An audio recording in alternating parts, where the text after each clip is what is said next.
दिवसा बागात अंधार पडतो ह्या त्रिकोणी पद्धतची केळी. आता बरेच जणांचा प्रश्न होता त्रिकोणी पद्धत केळी लावाय पाहिजे ती का नाही. तर आजच्या वेळेत मी तुम्हाला तीच सांगतो त्रिकोणी पद्धत केळी लावली पाहिजे ती का नाही. त्याआधी तुम्ही आपल्या अकाउंटवर नवीन चाल तर आपल्या अकाउंटला आधी फॉलो करून आजचा व्हिडिओ आपला केळी उत्पादक शेतकऱ्यांना शेअर करा.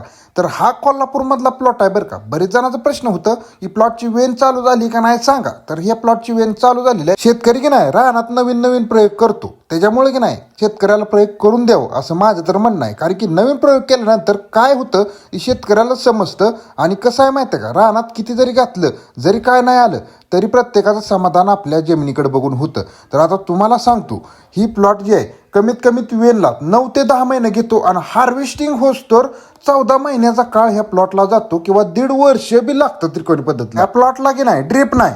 आता बिगर ड्रीपचा प्लॉट आहे. आता तुम्हाला त्रिकोणी पद्धत की लावायची का नाही लावायची ही तुमचा प्रश्न.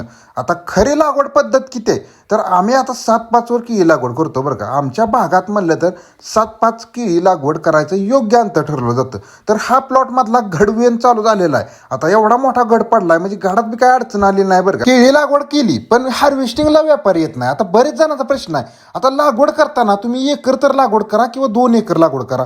काय होतंय माहिती आहे का, जास्त माल असेल 8-9 टन तर व्यापारी एक्सपोर्टला काढतो. त्यामुळे शेतकरी मित्रांनो तुम्ही लागवड करताना एकरच्या पुढं तर केळी लागवड करा.